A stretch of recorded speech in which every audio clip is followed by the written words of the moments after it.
Jamais je n'aurais imaginé qu'à 73 ans, je me retrouverais face à mon propre fils dans un tribunal, tandis qu'il était jugé pour avoir tenté de me tuer d'une balle dans la poitrine pendant que je dormais. Ce même petit garçon que j'avais bercé dans mes bras, à qui j'avais appris à faire ses premiers pas, était devenu l'homme qui avait failli m'ôter la vie pour de l'argent et des terres. Avant de poursuivre cette histoire qui a changé ma vie à jamais, j'aimerais savoir d'où vous me regardez. Laissez-moi votre ville en commentaire et n'hésitez pas à vous abonner à la chaîne et à mettre un pouce bleu. Vos réactions me donnent la force de partager des histoires vraies comme celle-ci qui peuvent aider de nombreuses personnes âgées qui souffrent en silence. Je m'appelle Marguerite Dubois, mais tout le monde dans la région de Sarlat-la-Canéda, en Dordogne, me connaît sous le nom de Mamie Margot. Je suis née et j'ai grandi au domaine des Chênes Verts, un héritage que mon père m'a laissé il y a près de 30 ans. Une propriété bénie avec 4 parcelles qui totalisent plus de 120 hectares, avec des sources d'eau pure et des vignobles verdoyants qui ont toujours fait la fierté de notre famille. J'ai épousé Henri à 23 ans, un homme travailleur et honnête qui partageait avec moi l'amour de ces terres. Ensemble, nous avons transformé le domaine en l'une des exploitations les plus prospères de la région. Les 4 parcelles qui nous avaient coûté tant de sueur ont pris de la valeur au fil des années, surtout quand la ville a commencé à s'étendre dans notre direction. Ce qui valait peu auparavant représentait désormais une petite fortune. Nous avons eu 2 enfants, Philippe, l'aîné, et Catherine, qui est née 5 ans plus tard. Nous les avons élevés avec tout l'amour que nous avions, en leur inculquant les valeurs que nous avions reçues de nos parents, le travail acharné, l'honnêteté, le respect. Philippe a toujours été plus attaché à la terre. Depuis tout petit, il adorait monter à cheval dans les pâturages, aider aux travaux des vignes. Catherine, elle, avait d'autres rêves. Studieuse dès son plus jeune âge, elle est partie à Bordeaux faire ses études de médecine et s'y est établie. Notre vie a suivi son cours paisible jusqu'à ce que, il y a 8 ans, Henri tombe malade. Un cancer du pancréas, de ceux qui sont silencieux et qu'on découvre quand il est déjà trop tard. Ce furent 6 mois de lutte à voir mon compagnon de 50 ans dépérir jour après jour. Henri est parti un matin pluvieux d'avril, mais avant de s'en aller, il m'a fait promettre quelque chose. D'une voix déjà faible, en serrant ma main avec les dernières forces qui lui restaient, il m'a dit « Margot, ne vends pas le domaine. Ne laisse personne prendre ce qui est à nous. Philippe, il a changé.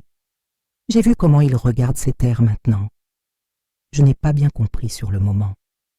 Comment ça, Philippe avait changé? Notre fils avait toujours aimé ses terres autant que nous. Mais Henri a insisté, avec une urgence qui m'a fait peur. Promets-moi, ma chérie. Promets-moi que tu garderas le domaine intact jusqu'à la fin. Et j'ai promis. Comment aurais-je pu refuser la dernière demande de l'homme qui avait été mon compagnon toute une vie? Après l'enterrement, j'ai peu à peu compris ce qu'Henri avait tenté de me faire comprendre. Philippe, qui s'était marié avec Sylvie 15 ans auparavant et habitait en ville, a commencé à venir plus souvent au domaine. Au début, j'ai pensé que c'était par inquiétude pour moi, une veuve récente qui avait besoin de soutien. Mais j'ai vite réalisé que ces visites avaient un autre motif. « Maman, vous n'avez jamais pensé à vendre la parcelle du bas? Il y a un acheteur intéressé, il paierait un bon prix. » « Mamie Margot, cette maison est trop grande pour vous toute seule. Pourquoi ne déménageriez-vous pas en ville? Nous pourrions vous construire une maison plus petite, plus confortable. Les temps ont changé, maman. Une terre qui ne rapporte rien, c'est de l'argent perdu. Si nous vendions, nous pourrions investir dans quelque chose de plus rentable. » À chaque visite, une nouvelle suggestion, toujours avec le même objectif, que je me débarrasse des terres. Au début, j'ai refusé poliment, me rappelant la promesse faite à son père. Mais Philippe devenait de plus en plus insistant à chaque refus. Sylvie, ma belle-fille, toujours à ses côtés, renforçait ses arguments avec un sourire qui n'atteignait jamais ses yeux. Après presque 1 an d'insistance, j'ai décidé de parler de la situation avec Catherine. Ma fille s'est inquiétée et m'a conseillé de consulter un avocat pour m'assurer que les terres restent protégées. « Maman, je vais être franche.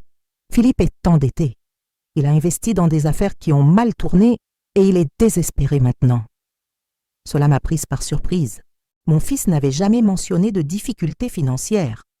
Au contraire, il se montrait toujours prospère, avec une nouvelle voiture, des vêtements coûteux, des voyages fréquents. Comment le sais-tu, ma chérie? Un collègue médecin est ami avec le directeur de la banque où Philippe a ses comptes. Les nouvelles circulent vite. Il a hypothéqué sa maison en ville. Il doit de l'argent à des usuriers. La situation est grave. Le cœur serré, j'ai suivi le conseil de Catherine. J'ai engagé Maître Rousseau, un avocat sérieux et respecté dans la région. Il m'a conseillé de faire un testament précisant clairement que le domaine ne pourrait être vendu qu'une fois mes petits-enfants, les enfants de Philippe, devenus majeurs. Jusque-là, il assurerait leur subsistance, mais resterait intact comme Henri le voulait. Maître Rousseau m'a également conseillé de faire quelque chose qui allait complètement changer le cours de cette histoire. Installer un petit coffre-fort camouflé dans ma chambre, derrière le tableau de Saint-Joseph, mon saint patron. Madame Dubois, rangez tous les documents importants dans ce coffre. Actes de propriété, testament, tout. Et commencez à tenir un journal, notez les dates, les conversations, tout ce qui vous semble suspect. Cela peut paraître excessif, mais j'ai déjà vu des cas similaires aux vôtres, et mieux vaut prévenir. J'ai suivi son conseil. Le coffre a été installé discrètement pendant que Philippe et Sylvie étaient en voyage. En plus des documents, j'ai commencé à consigner dans un carnet à couverture rigide tout ce qui se passait. Les visites de Philippe, les conversations étranges, les pressions pour vendre la terre. Je ne savais pas encore à quel point ce journal serait important par la suite. Quand Philippe a découvert l'existence du testament, il est venu au domaine dans tous ses états. Je ne l'avais jamais vu aussi furieux. « Vous ne me faites pas confiance. Je suis votre fils. J'ai autant le droit à cette terre que Catherine. Vous ne pouvez pas me faire ça. » J'ai gardé mon calme, même si j'étais effrayée par sa réaction. « Mon fils, je ne t'enlève rien. Je m'assure simplement que la terre reste dans la famille, comme ton père le voulait. Quand les enfants seront grands, vous déciderez ensemble de ce qu'il faut faire. » Les enfants, ils ne s'intéressent même pas à tout ça. C'est la génération des téléphones portables, d'Internet. Qu'est-ce qu'ils feront d'un domaine? Sylvie, qui observait tout en silence, est finalement intervenue. « Calmons-nous, chérie. Ta mère a raison. Respectons sa décision. » Le regard qu'ils ont échangé à ce moment-là m'a donné des frissons. Il y avait quelque chose de convenu entre eux, quelque chose que je n'arrivais pas à déchiffrer. Philippe est parti en claquant la porte, mais Sylvie est restée, essayant d'apaiser la situation. Mamie Margot, ne le prenez pas mal. Il subit beaucoup de pression au travail. Ça va passer. Mais ça n'est pas passé. Dans les semaines qui ont suivi, la fréquence des visites de Philippe a diminué. Quand il venait, il était distant, de mauvaise humeur. Jusqu'à ce que, par un dimanche pluvieux, il apparaisse à l'improviste, seul, sans Sylvie ni les petits-enfants. Il était différent, souriant, attentionné, comme je ne l'avais pas vu depuis longtemps. « Maman, je viens vous demander pardon. Vous avez raison, vous avez toujours eu raison. Ces terres sont notre histoire, notre vie. J'ai honte de la façon dont je me suis comportée. » J'avoue que j'ai été émue. Peut-être m'étais-je trompée, peut-être avait-il reconsidéré. Nous avons pris un café, parlé de choses et d'autres. Philippe m'a même aidé à ramasser les œufs au poulailler, comme il le faisait enfant. Au moment de partir, il m'a serré fort dans ses bras. « Vous allez bien, maman? Je vous trouve un peu pâle. »« Oui, mon fils. Juste fatigué. L'âge nous rattrape tous, n'est-ce pas ?» Il a souri d'une façon qui n'atteignait pas ses yeux. « Il faut mieux prendre soin de vous.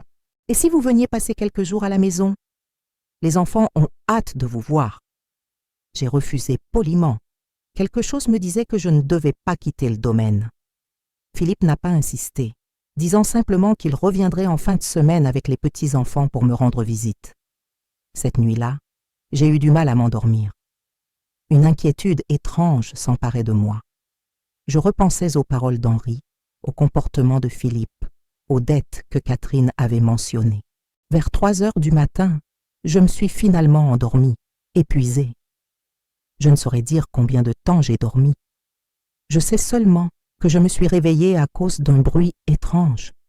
J'ai ouvert les yeux et j'ai vu une silhouette immobile au pied de mon lit. La faible lumière de la lune qui entrait par la fenêtre a peu à peu révélé qui c'était, Philippe, tenant quelque chose dans ses mains. Mon cœur s'est emballé. « Mon fils, que fais-tu ici à cette heure ?» Il n'a pas répondu. Il a fait un pas en avant, et c'est alors que j'ai vu ce qu'il tenait, un revolver. Le même qui avait appartenu à Henri, qui restait toujours rangé dans un tiroir fermé à clé du bureau.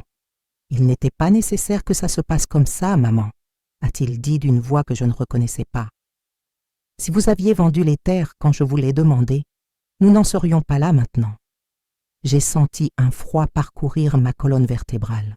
Je n'arrivais pas à croire ce qui était en train de se passer. Mon propre fils, ma chair et mon sang pointaient une arme sur moi. J'ai essayé de gagner du temps, de le faire réfléchir. « Philippe, mon Dieu, réfléchis à ce que tu fais. Je suis ta mère. » Et mon père était mon père. Ça ne l'a pas empêché de toujours favoriser Catherine, de cacher l'argent, de ne jamais vraiment me faire confiance. « De quoi tu parles? Ton père t'aimait. Nous vous avons toujours tout donné. » Ce n'était pas suffisant, maman. Jamais suffisant. J'ai vu dans ses yeux une froideur que je n'avais jamais vue auparavant. Je ne parlais plus à mon fils. Cet homme était un étranger, consumé par une rage et une amertume que je n'avais jamais vues. J'ai essayé de me lever, mais il s'est avancé, pointant l'arme directement vers ma poitrine. « Ne bougez pas, ce sera rapide. Après, je dirais que c'était cause des cambrioleurs. Dans cette région, ça arrive tout le temps. »« Mon fils, je t'en prie. » C'est tout ce que j'ai réussi à dire avant d'entendre la détonation. La douleur a été immédiate, dévastatrice, comme si un fer rouge avait été pressé contre ma poitrine. L'impact m'a projeté contre la tête de lit. J'ai senti un liquide chaud se répandre sur ma chemise de nuit. Ma vision a commencé à s'obscurcir sur les bords, mais je pouvais encore voir Philippe, immobile au même endroit, me regardant avec une expression vide. « Pardon, maman. » Je n'avais pas le choix. Puis il est sorti de la chambre, fermant la porte derrière lui. Je suis restée seule, luttant pour respirer, sentant la vie s'échapper lentement de mon corps. Le fils que j'avais mis au monde avait décidé de m'en faire sortir. Mais Dieu avait d'autres projets pour moi cette nuit-là. Tandis que je sentais le sang chaud couler sur ma poitrine et que ma conscience commençait à s'estomper, un instinct de survie que je ne savais même pas posséder s'est éveillé en moi. Dans un effort surhumain, j'ai réussi à tendre la main vers la table de chevet où se trouvait le téléphone. Je n'aurais pas pu appeler la police. Philippe était probablement encore dans la maison et aurait entendu. Mais j'ai réussi à appuyer sur la touche de numérotation rapide pour Marcel, le régisseur qui habitait à quelques mètres de la maison principale. J'ai entendu le téléphone sonner 1-2 fois avant de tomber par terre. Je ne sais pas s'il a décroché. L'obscurité m'enveloppait rapidement. Ma dernière pensée consciente fut pour mes petits-enfants, innocents dans toute cette histoire. Que deviendraient-ils en grandissant avec un père assassin? Et puis, le néant. Quand j'ai rouvert les yeux, j'ai mis du temps à comprendre où j'étais. Un plafond blanc, des murs clairs, le bruit constant de machines qui bipaient, une forte odeur de désinfectant. Hôpital, ai-je pensé. Je suis dans un hôpital. J'ai essayé de bouger, mais une douleur lancinante dans la poitrine m'en a empêché. J'ai voulu parler, mais il y avait quelque chose dans ma gorge. J'ai paniqué. Si cette histoire vous touche le cœur, s'il vous plaît, partagez-la pour qu'elle atteigne plus de personnes. De nombreuses personnes âgées souffrent en silence de situations d'abus et de manipulation. Vos likes et partages peuvent aider à sauver de vraies vies. Une infirmière a remarqué que j'étais réveillée et s'est approchée rapidement. « Du calme, Madame Dubois. Vous êtes intubée. N'essayez pas de parler maintenant. Je vais appeler le médecin. » Quelques minutes plus tard, un homme en blouse blanche est entré dans la chambre. Docteur Bertrand, selon le badge sur sa poitrine. Il a vérifié les moniteurs, examiné mes yeux avec une petite lampe et a souri. « Bon retour parmi nous, Madame Dubois. Vous nous avez fait une belle peur. Je vais retirer le tube de votre gorge, mais il faut que vous restiez bien calme. Ce sera un peu inconfortable. Le processus a été désagréable, mais j'ai finalement pu respirer par moi-même, bien qu'avec difficulté.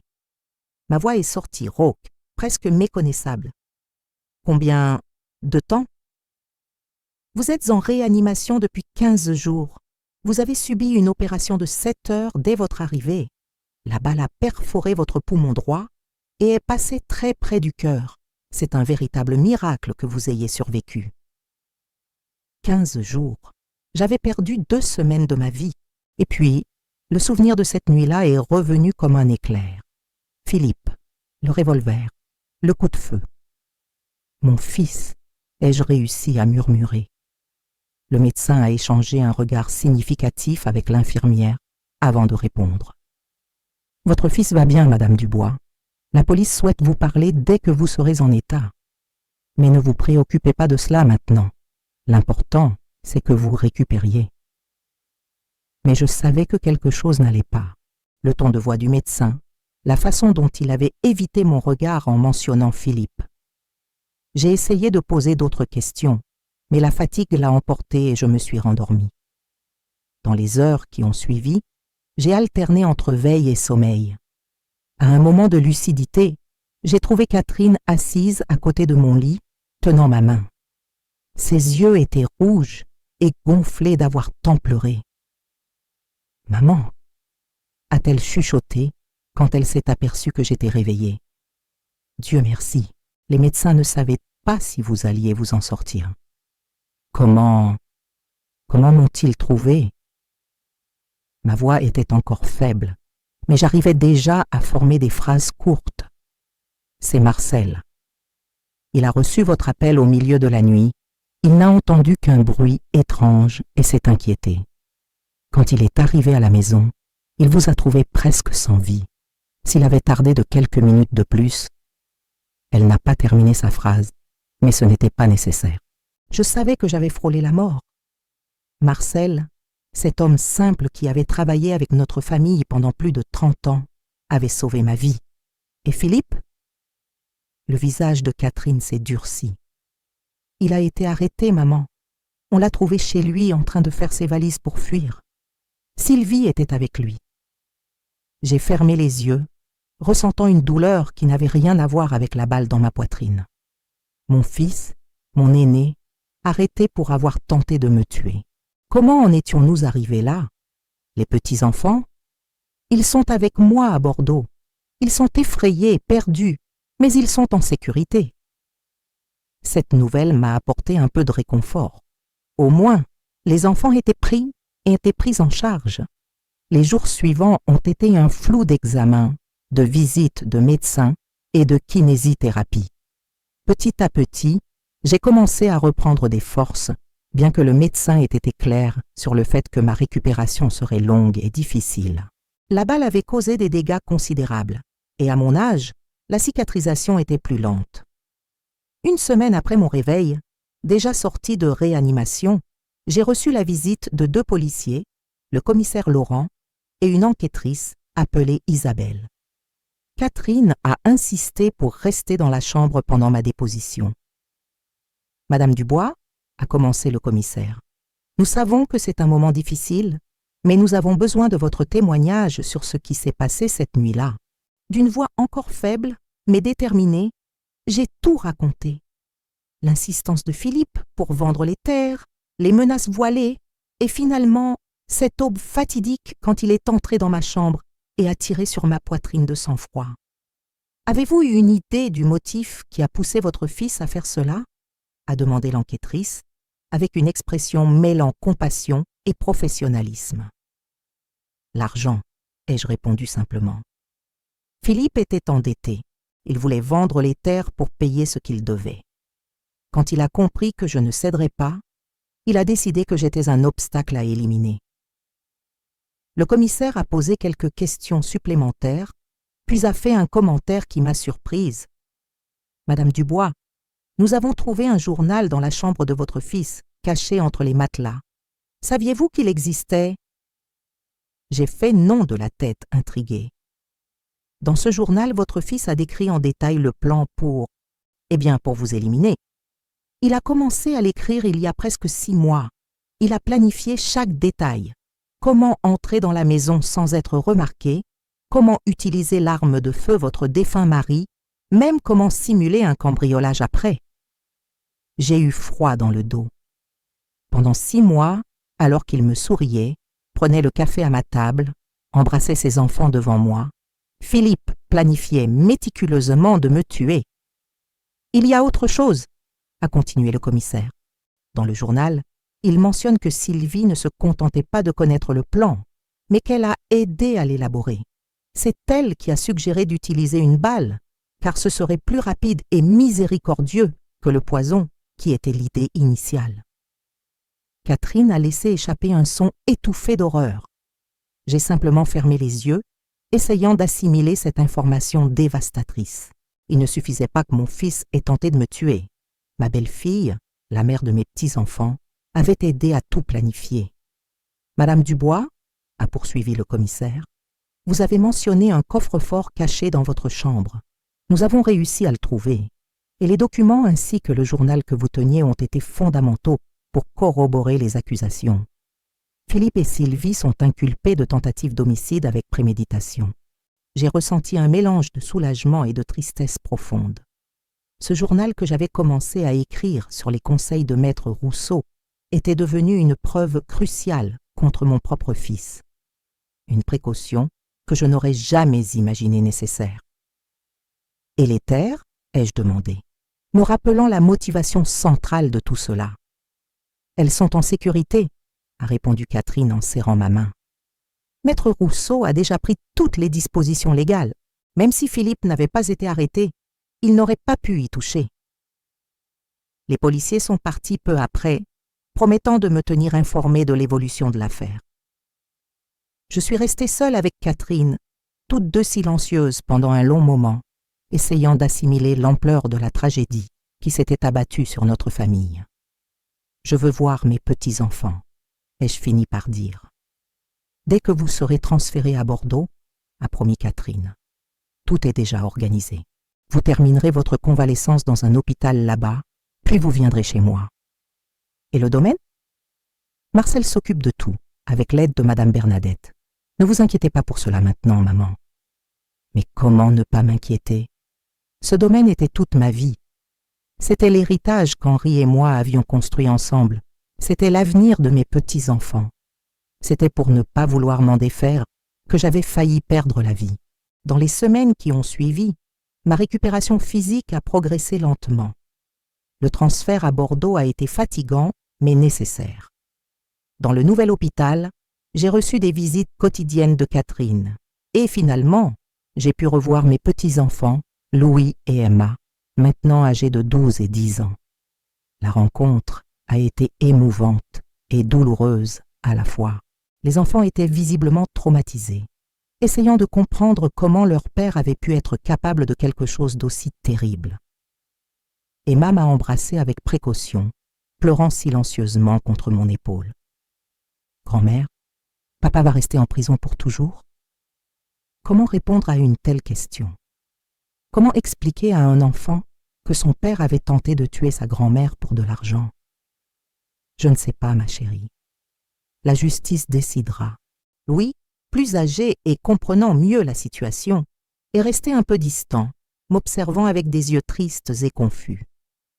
Avant qu'il ne reparte, il s'est approché et a dit à voix basse « Je savais que quelque chose n'allait pas.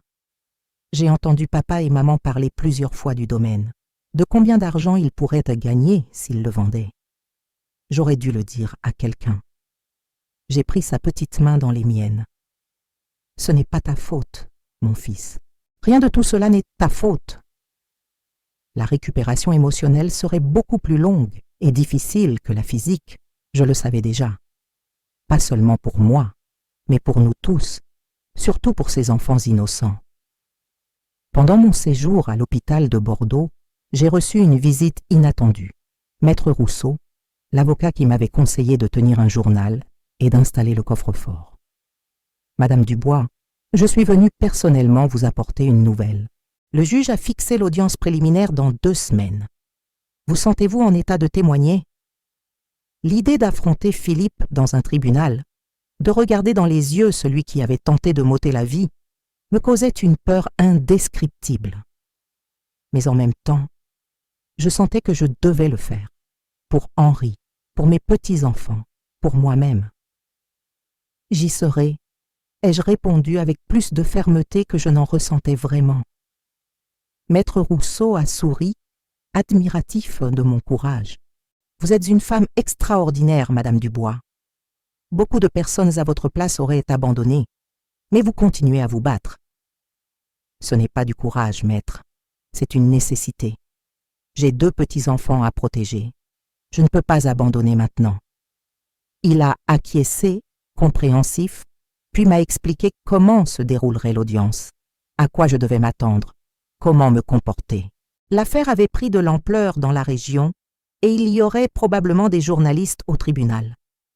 Préparez-vous à cela, nous a-t-il conseillé à Catherine et à moi. Et le journal de Philippe, ai-je demandé. Celui que le commissaire a mentionné. C'est l'une des preuves les plus accablantes, a répondu Maître Rousseau. Il a tout détaillé, de la motivation à l'exécution. Dans un passage, il va jusqu'à calculer combien de temps vous mettriez à mourir après le tir et comment il expliquerait la découverte du corps le matin suivant. C'est troublant. Troublant était un euphémisme. Il était inimaginable de penser que mon propre fils avait planifié et exécuté de sang-froid une tentative d'assassinat contre moi, sa propre mère. Qu'était-il arrivé à ce petit garçon aimant que nous avions élevé? À quel moment s'était-il transformé en ce monstre capable d'une telle cruauté? La date de l'audience approchait et avec elle, mon anxiété grandissait. Les médecins hésitaient à me donner mon congé, inquiets de mon état encore fragile, mais j'ai insisté. Je ne permettrai pas que mon absence bénéficie d'une quelconque manière à Philippe ou à Sylvie. La veille de l'audience, j'ai rêvé d'Henri. Il était sur la terrasse du domaine, regardant le coucher du soleil comme il avait l'habitude de le faire. Il s'est tourné vers moi et a souri, ce sourire calme et réconfortant qui me manquait tant. Tu fais ce qu'il faut, Margot. Ne fléchis pas maintenant. Je me suis réveillée les larmes aux yeux, mais avec une certitude renouvelée dans le cœur. Henri était avec moi, me donnant la force d'affronter ce qui allait suivre. Le jour de l'audience s'est levé ensoleillé, contrastant avec la tempête qui se déchaînait en moi.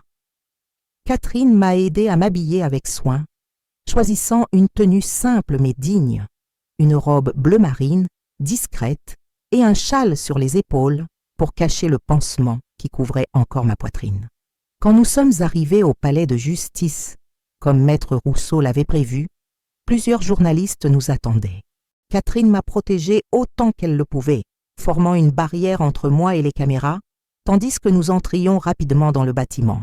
Dans la salle d'audience, je me suis assise avec Catherine et Maître Rousseau d'un côté. De l'autre, séparés par quelques mètres qui semblaient un abîme, se trouvaient Philippe et Sylvie, chacun avec son avocat. J'ai évité de les regarder au début, me concentrant sur les dernières instructions que Maître Rousseau me donnait à voix basse. Quand le juge est entré et que tout le monde s'est levé, j'ai finalement levé les yeux et croisé le regard de Philippe. Ce que j'ai vu m'a déconcerté. Il n'y avait aucun repentir, aucun remords ou honte. Il n'y avait qu'un vide froid, calculateur, comme si j'étais une étrangère, un obstacle sur son chemin, et non la mère qui l'avait élevé. L'audience a commencé officiellement. Le procureur a présenté les accusations. Tentative d'homicide avec préméditation, avec les circonstances aggravantes de motifs cupides, gains financiers et surascendants. La peine, en cas de condamnation, pouvait atteindre 30 ans de prison. Quand mon tour de témoigner est arrivé, j'ai marché lentement jusqu'à la chaise des témoins, sentant chaque pas comme si je portais le poids du monde. La cicatrice sur ma poitrine me lançait, comme un rappel physique de la trahison que j'avais subie. Le procureur a été bienveillant, posant des questions claires et directe. J'ai raconté de nouveau toute l'histoire, depuis les pressions pour vendre les terres jusqu'au moment où je me suis réveillée à l'hôpital. Ma voix a failli quelquefois, mais j'ai réussi à garder ma contenance. Puis est venu le moment que je redoutais le plus. L'avocat de la défense de Philippe s'est levé pour m'interroger. C'était un homme grand, à l'expression sévère, connu pour son agressivité dans les tribunaux. « Madame Dubois », a-t-il commencé d'un ton condescendant. « Êtes-vous absolument certaine que c'est votre fils qui vous a tiré dessus? Après tout, c'était l'aube, il faisait sombre, et vous admettez avoir été réveillée en sursaut. »« J'en suis absolument certaine, » ai-je répondu fermement. J'ai parfaitement reconnu mon fils. Il m'a parlé avant de tirer. Et ne trouvez-vous pas étrange qu'un fils veuille tuer sa propre mère? Ne serait-il pas plus plausible que ce soit un cambrioleur, comme cela arrive fréquemment dans les zones rurales isolées? Avant que je puisse répondre, le procureur s'est levé. « Objection, Monsieur le Président. La défense tente d'induire le témoin en erreur et de faire fi des preuves déjà présentées, notamment le journal de l'accusé. »« Objection retenue, » a dit le juge, puis il s'est tourné vers moi. « Madame Dubois, veuillez répondre uniquement à ce qui vous est demandé, en vous basant sur ce que vous avez vu et entendu. » J'ai respiré profondément et regardé directement l'avocat. Oui, c'est étrange qu'un fils veuille tuer sa propre mère. C'est la chose la plus contre nature au monde. Mais j'ai vu mon fils, Philippe Dubois, entrer dans ma chambre, pointer une arme vers ma poitrine et tirer. Il m'a parlé avant et après. Je n'ai aucun doute sur le fait que c'était lui. L'avocat a changé de tactique. Avez-vous des antécédents de problèmes de mémoire, de confusion mentale, d'hallucination? Non, monsieur. J'ai 73 ans et mon esprit est parfaitement sain. Et monsieur Henri, votre défunt mari, a-t-il jamais mentionné des problèmes psychologiques chez votre fils? Mon mari a dit avant de mourir que Philippe avait changé, que je devais faire attention. Mais il n'a jamais parlé de problèmes psychologiques. L'interrogatoire a continué pendant près d'1 heure, l'avocat tentant par tous les moyens de discréditer mon témoignage. Il suggérait que j'étais confuse, que c'était peut-être un cauchemar, que j'aurais pu inventer cette histoire par quelque ressentiment contre mon fils. Chaque insinuation me blessait plus que la précédente, mais j'ai maintenu ma version, parce que c'était la vérité. Quand l'avocat de Sylvie a commencé son interrogatoire, il a adopté une approche différente. « Madame Dubois, avez-vous vu ma cliente sur les lieux du crime? » « Non, seul Philippe était là. » « Avez-vous une preuve concrète que Sylvie Dubois était impliquée dans la tentative d'homicide? » Pas personnellement, mais selon le commissaire, le journal de Philippe mentionne qu'elle a aidé à tout planifier. « Témoignage par ouï-dire, Monsieur le Président, » a interrompu l'avocat. Le témoin ne fait que répéter ce qu'elle a entendu de tiers. Le juge a accepté et cette partie de mon témoignage a été écartée. J'ai compris qu'il serait plus difficile de prouver l'implication de Sylvie, et cela m'a inquiétée. Elle était aussi coupable que Philippe, à mon avis. Quand on m'a finalement permis de retourner à ma place, je me sentais épuisée physiquement et émotionnellement. Catherine a pris ma main, me donnant la force de continuer. Le moment le plus marquant de l'audience était encore à venir. Le procureur a appelé le commissaire Laurent à témoigner et a demandé que des extraits du journal de Philippe soient lus à haute voix. « 14 mars », a commencé le commissaire, lisant dans un carnet à couverture noire. « J'ai encore discuté avec ma mère de la vente des terres. Elle refuse de comprendre. Sylvie a raison, les mots ne résoudront pas cela. Nous avons besoin d'action. 22 avril, Moreau m'a appelé aujourd'hui. Le délai final pour payer la dette est dans 3 mois. Si je n'arrive pas à trouver l'argent, nous perdrons tout. Et les usuriers ne sont pas connus pour leur patience. Le plan doit être exécuté bientôt. 10 mai, Sylvie a suggéré que nous utilisions l'arme de mon père. Un coup de feu est plus rapide et miséricordieux que le poison. En plus, au domaine, nous pouvons simuler un cambriolage. Personne ne soupçonnerait. À chaque entrée lue, je sentais mon cœur se serrer davantage. La froideur avec laquelle Philippe avait planifié ma mort était terrifiante. Je l'ai regardé pendant que le commissaire lisait mais son expression restait inchangée, comme s'il parlait de quelqu'un d'autre, pas de lui. 15 juin. J'ai fait le repérage du domaine aujourd'hui. La fenêtre de la chambre de ma mère n'a toujours pas de barreaux.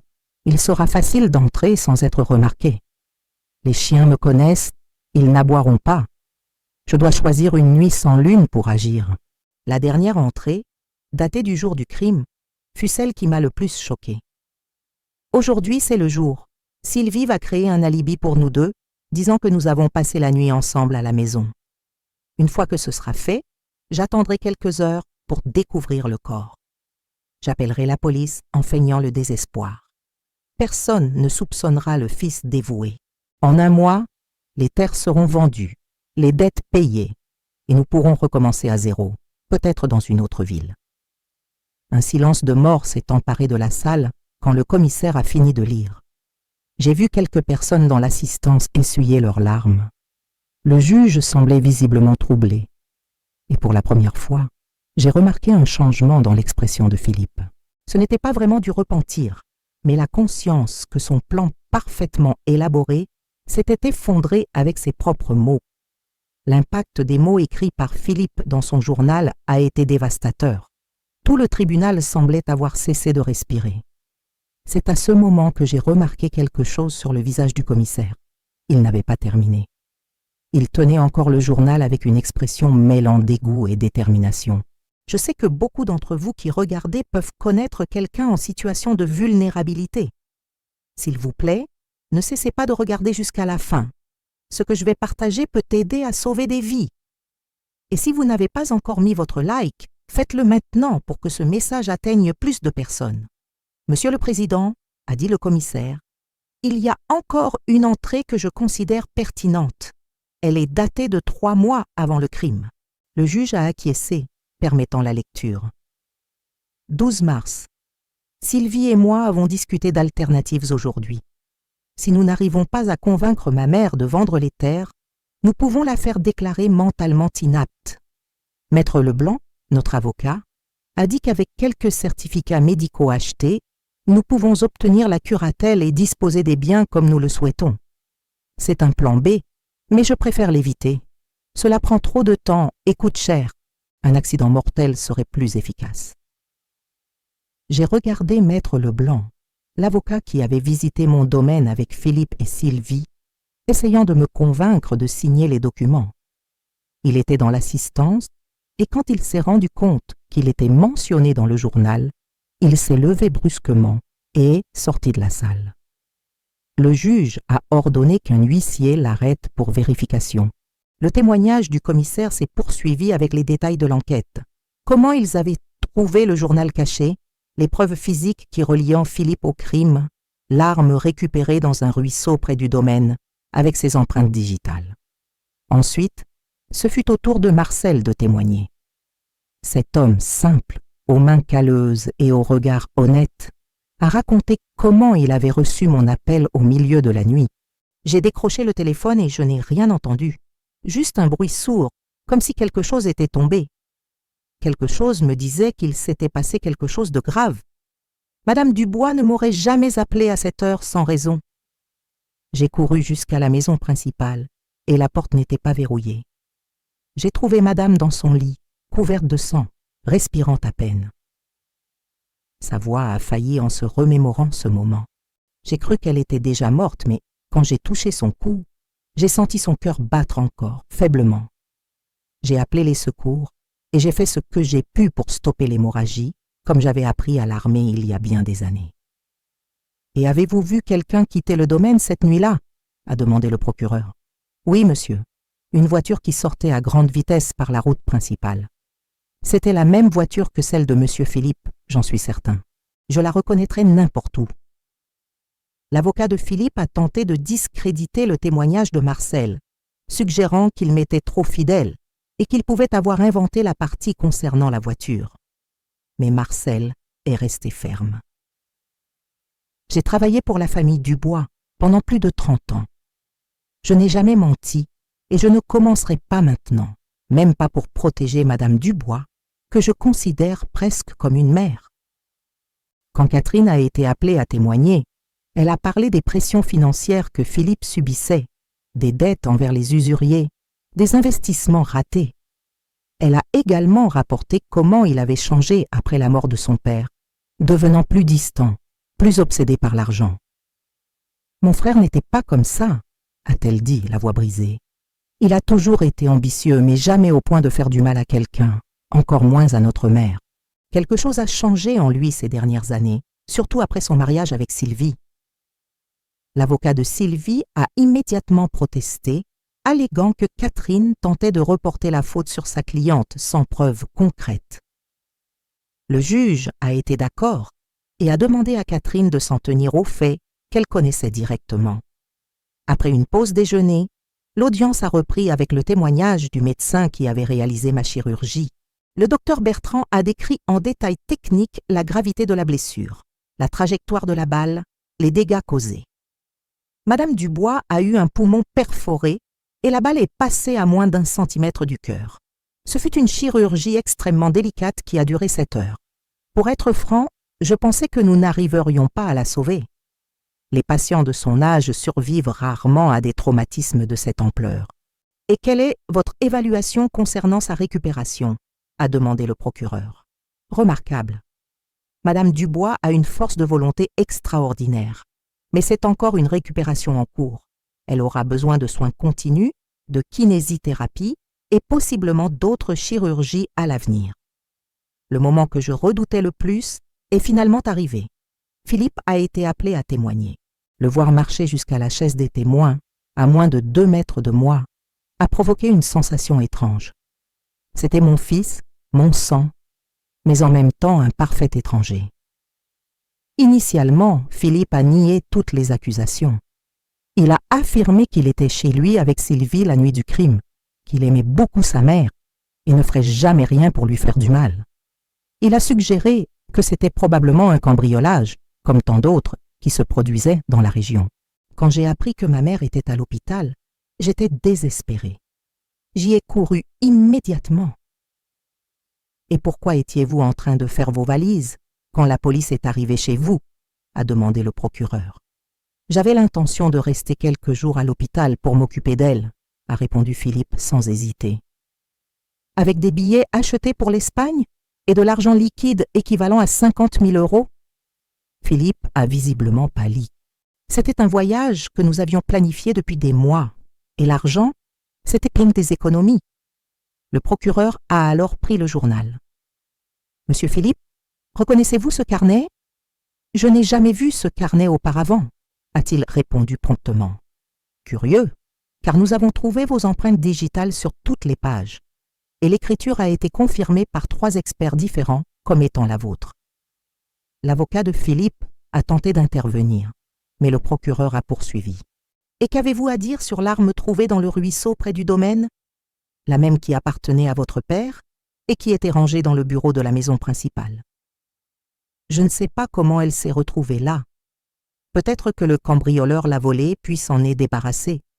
Un cambrioleur qui connaissait l'emplacement exact d'une arme rangée dans un tiroir fermé à clé et qui, par coïncidence, a tiré une seule fois directement dans la poitrine de votre mère sans rien voler du tout dans la maison. » Philippe a commencé à transpirer.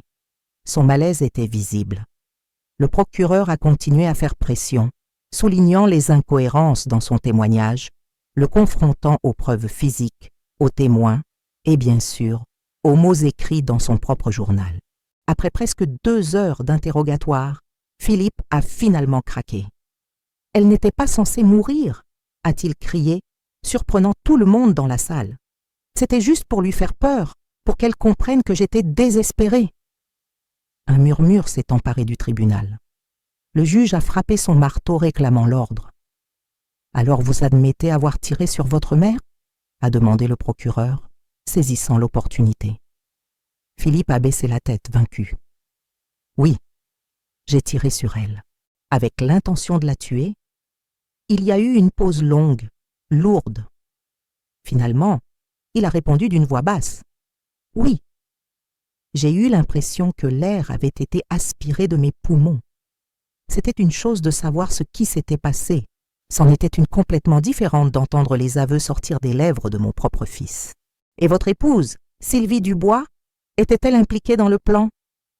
Philippe a regardé Sylvie, qui le fixait avec des yeux suppliants, secouant légèrement la tête en signe de négation. Elle savait. Mais l'idée venait de moi. Avec ses aveux partiels, Philippe a été ramené à sa place. Sylvie fut la suivante à témoigner. Contrairement à son mari, elle est restée ferme dans sa négation. Elle a affirmé qu'elle ne savait rien d'aucun plan, qu'elle dormait quand Philippe a quitté la maison cette nuit-là et qu'elle a été choquée d'apprendre le crime.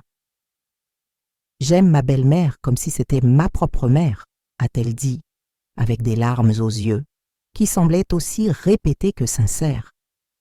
Je ne participerai jamais à quelque chose d'aussi terrible.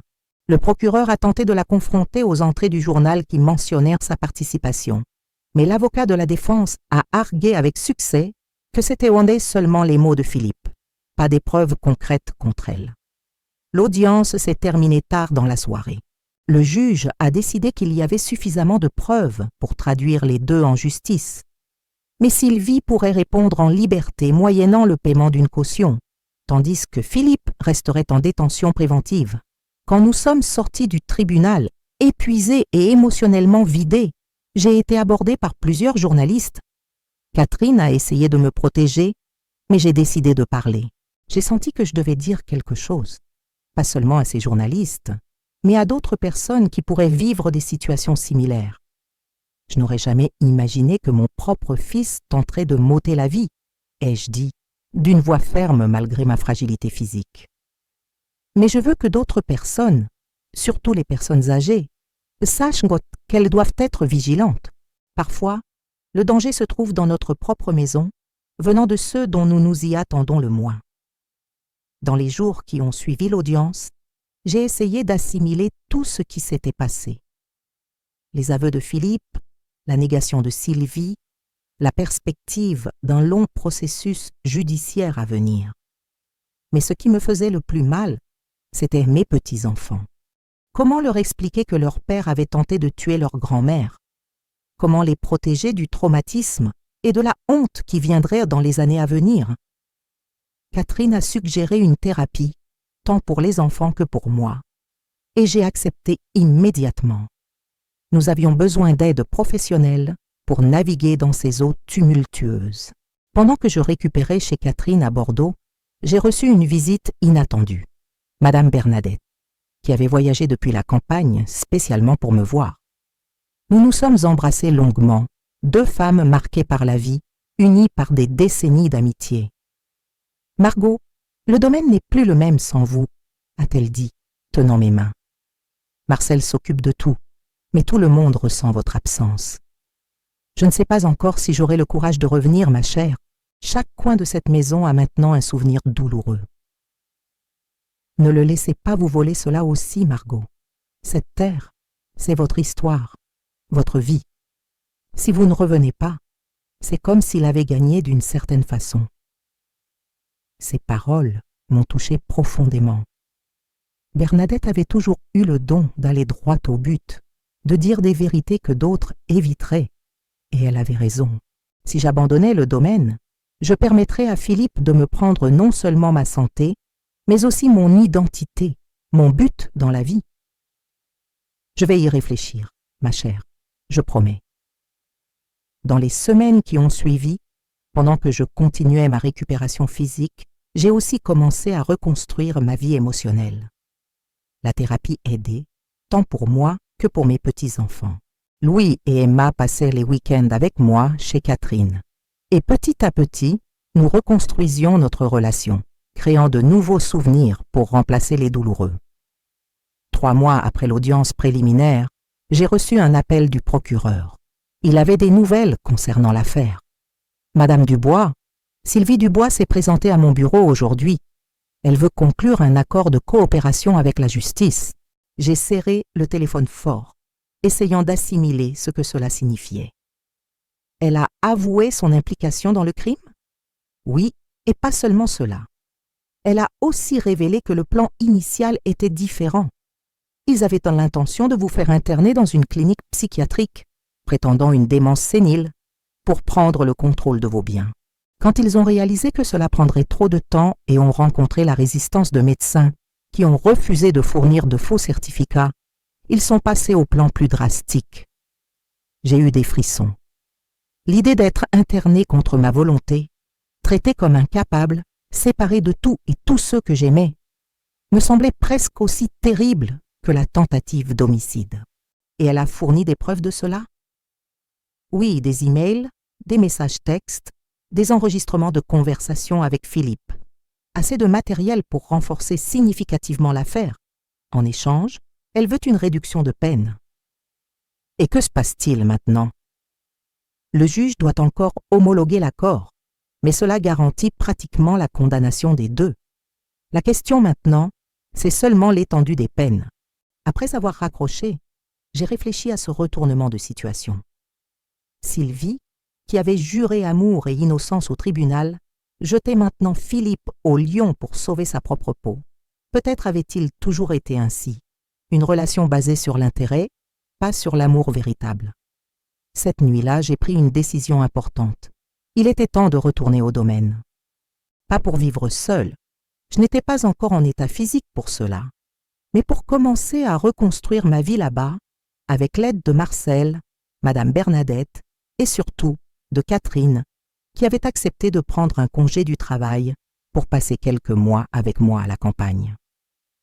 Quand nous sommes arrivés au domaine des chênes verts, une semaine plus tard, c'était comme si un poids avait été retiré de mes épaules. Malgré les souvenirs douloureux, cette terre était encore mon foyer, mon refuge. La chambre où le crime avait eu lieu avait été complètement rénovée par Marcel, avec de nouveaux meubles et une décoration différente, pour effacer les traces physiques de ce qui s'était passé.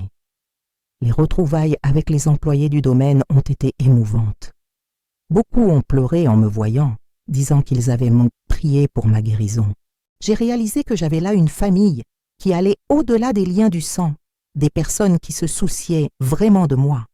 Dans les semaines qui ont suivi, j'ai commencé à me reconnecter avec la routine du domaine, toujours en respectant mes limitations physiques.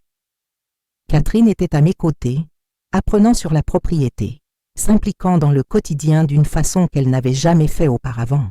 Un après-midi, pendant que nous prenions le café sur la terrasse, regardant le coucher de soleil qui teignait le ciel d'orange et de rose, Catherine a abordé un sujet délicat. « Maman, nous devons penser à l'avenir du domaine. Dans le testament, vous avez tout laissé à moi et aux enfants de Philippe. Mais maintenant... » J'ai soupiré, comprenant son inquiétude. Avec Philippe probablement condamné à des décennies de prison, comment se présenterait la situation de mes petits-enfants? Qui s'occuperait d'eux et de leur héritage? Je vais maintenir le testament tel qu'il est, ai-je répondu après un moment de réflexion. Louis et Emma ne sont pas responsables des actes de leur père. Ils méritent d'avoir leur avenir assuré.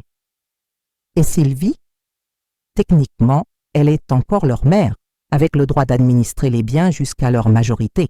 Je vais demander à Maître Rousseau de trouver une solution légale. Peut-être pourras-tu être nommée tutrice de leurs intérêts.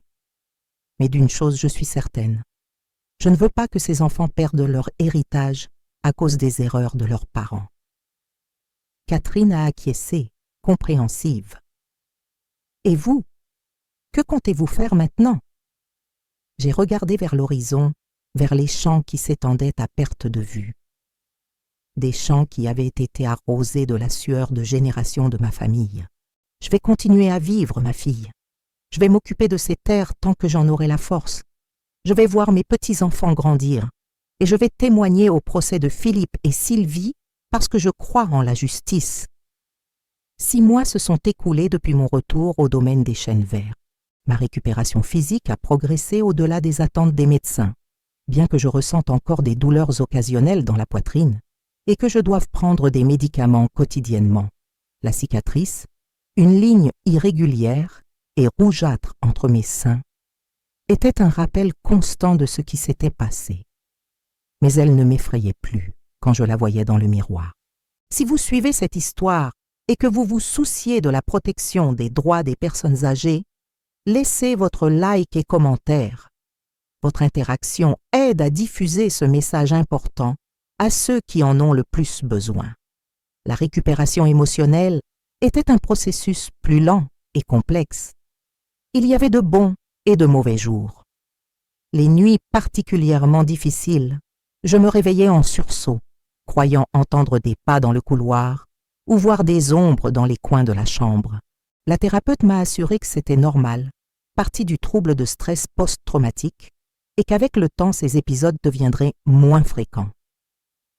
Louis et Emma ont commencé à vivre avec nous au domaine, sous ma garde et celle de Catherine. Le juge aux affaires familiales, considérant les circonstances exceptionnelles, avait accordé la garde provisoire pendant que le processus criminel contre leurs parents suivait son cours.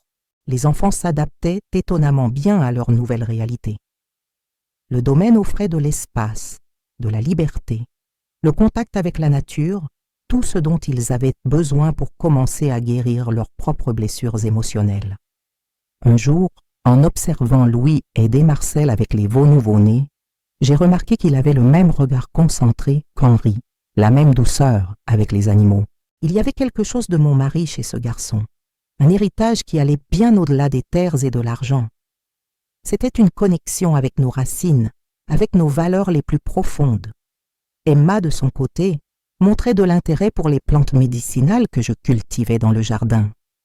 À seulement 10 ans, elle savait déjà identifier la mélisse, la menthe, le romarin et d'autres herbes et m'aidait à faire des tisanes et des onguents. « Je veux être médecin comme tante Catherine », m'a-t-elle confié un jour, pendant que nous cueillions de la camomille. Je veux aider à guérir les gens.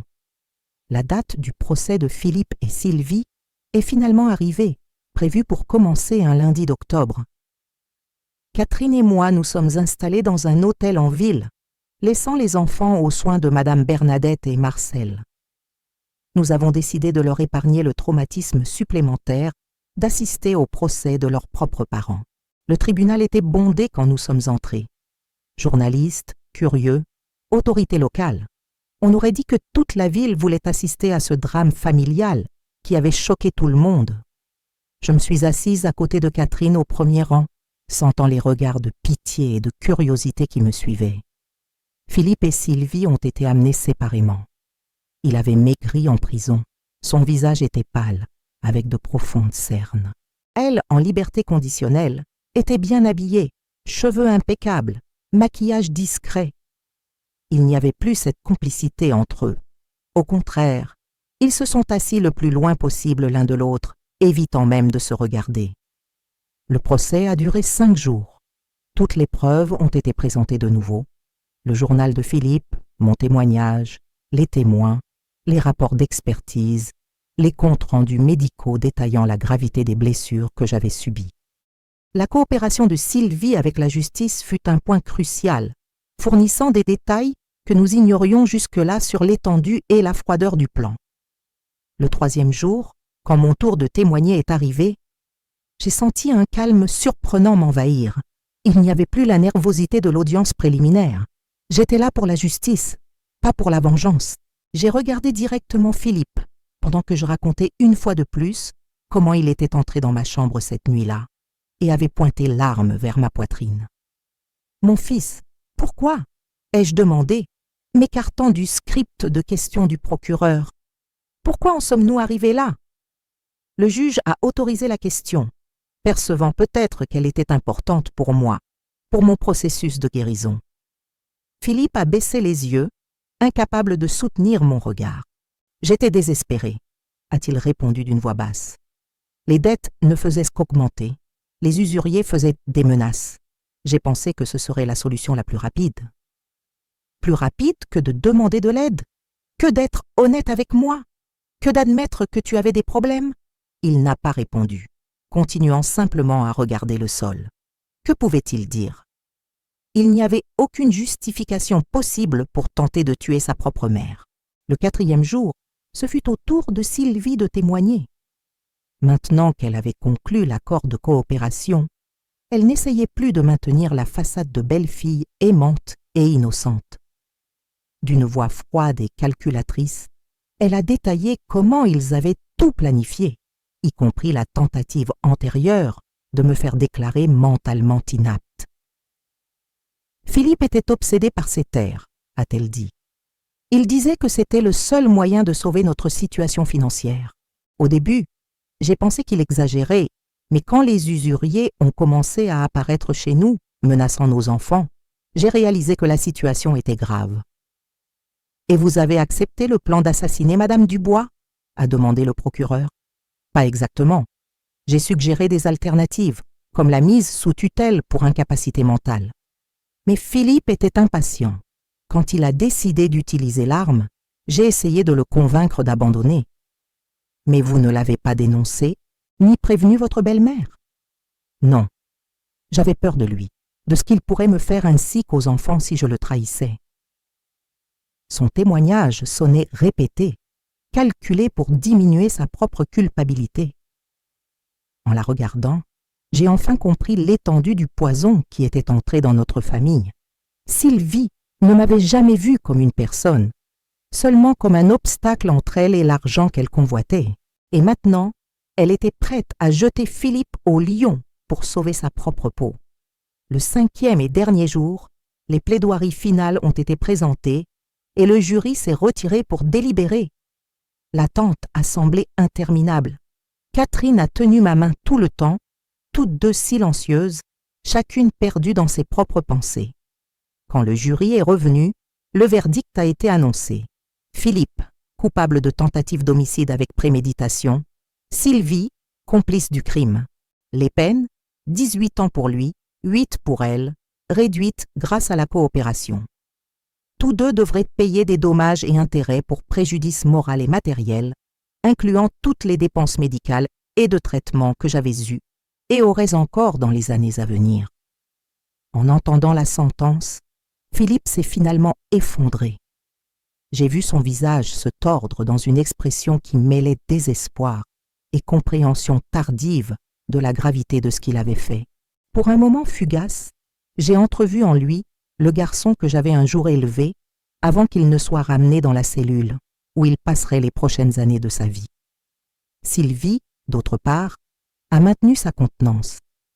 Son seul signe d'émotion fut un léger tremblement des lèvres quand elle a entendu 8 ans. J'imagine qu'elle espérait une peine encore plus légère grâce à sa coopération. Quand nous sommes sortis du tribunal, une foule de journalistes nous attendait. Cette fois, j'ai décidé de parler, pas seulement sur l'affaire, mais sur ce que j'avais appris de toute cette expérience. La cupidité est un poison qui détruit les familles, ai-je dit aux caméras. Mais j'ai aussi appris que la vie est trop précieuse pour être consumée par la haine et le désir de vengeance. J'ai reçu une seconde chance et j'ai l'intention de l'utiliser pour faire la différence. Dans les mois qui ont suivi, j'ai transformé ma douleur en objectif. Avec l'aide de Maître Rousseau et de Catherine, nous avons créé la Fondation Henri Dubois, dédiée à protéger les personnes âgées victimes de violences familiales et financières. Nous avons utilisé une partie des terres du domaine pour construire un centre d'accueil où les personnes âgées en situation de vulnérabilité pouvaient trouver refuge, assistance juridique et soutien psychologique. Le journal que j'avais tenu, celui qui avait un jour servi de preuve contre mon fils, est devenu l'inspiration pour un livre où j'ai partagé mon histoire. Pas pour exposer la honte de ma famille, mais pour alerter d'autres personnes âgées sur les signes d'abus et de manipulation que je n'avais pas su reconnaître à temps. Louis et Emma ont grandi au domaine, entourés d'amour et de stabilité. Au début, ils visitaient leur père en prison mensuellement, accompagnés par Catherine ou par moi. Les visites étaient douloureuses pour tous, mais nous sentions qu'il était important de maintenir un lien, aussi fragile soit-il. Avec Sylvie, qui purgeait sa peine en régime semi-ouvert, les rencontres étaient plus fréquentes, bien qu'également compliquées. Petit à petit, nous avons reconstruit notre famille à partir des débris qui restaient. Ce ne serait plus comme avant, bien sûr. Il y avait des cicatrices trop profondes, des traumatismes qui ne guériraient jamais complètement. Mais nous avons appris à aller de l'avant, un jour à la fois. 3 ans après le procès, j'ai reçu une lettre inattendue. C'était de Philippe, écrite à la main sur du papier simple. J'ai hésité longtemps avant de l'ouvrir. Une partie de moi craignait de trouver plus de manipulation, plus de mensonges. Une autre partie aspirait à quelques signes de repentir authentique de mon fils. Quand j'ai finalement eu le courage de la lire, les premières lignes m'ont déjà fait pleurer. Chère maman, je sais que je n'ai pas le droit de t'appeler ainsi après ce que j'ai fait. Je ne sais même pas si un jour j'aurai ton pardon, ou si je le mérite. Mais je dois que tu saches qu'il ne se passe pas un jour sans que je regrette amèrement ce que j'ai fait. Je ne demande rien, ni pardon, ni visite, ni lettres en retour. Je veux seulement que tu saches que j'ai finalement compris la gravité de mon crime, pas seulement contre la loi, mais contre l'amour que tu m'as toujours donné. La lettre continuait sur plusieurs pages. C'était une confession, une demande d'excuses, une réflexion profonde sur comment il s'était perdu au fil des années. Il mentionnait un programme de réhabilitation qu'il suivait en prison, une thérapie, des rencontres avec un aumônier. Il parlait avec tendresse des enfants et avec une inquiétude authentique concernant ma santé et mon bien-être. Je n'ai pas répondu immédiatement. J'avais besoin de temps pour traiter ces mots, pour comprendre mes propres sentiments. J'ai partagé la lettre avec Catherine et avec ma thérapeute, toutes deux me conseillant de ne me précipiter dans aucune décision. 2 semaines plus tard, j'ai rendu visite à Philippe en prison pour la première fois. Ce fut une rencontre difficile, chargée d'émotions contenues. Il n'y a pas eu de grandes déclarations ni de promesses grandioses. Seulement 2 personnes blessées, essayant de trouver un chemin à travers l'obscurité qui s'était installée entre elles. Je ne sais pas si je pourrai jamais te pardonner complètement, lui ai-je dit avec honnêteté, mais je sais que je ne veux pas vivre le reste de ma vie consumée par la haine. Il a acquiescé, compréhensif. Je comprends, maman. Le simple fait que tu sois venue signifie déjà plus que je ne le mérite. Nous avons commencé là un processus lent et douloureux de réconciliation. Pas pour effacer le passé, cela serait impossible, mais pour construire une sorte d'avenir où nous pourrions coexister sans que le poids de ce qui s'était passé nous détruise complètement. La vie au domaine a suivi son cours.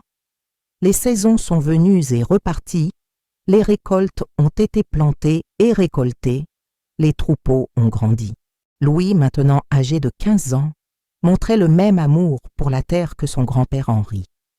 Emma, à 13 ans, restait déterminée à devenir médecin, étudiant avec acharnement et aidant Catherine dans son projet de soins médicaux gratuits pour les communautés rurales voisines.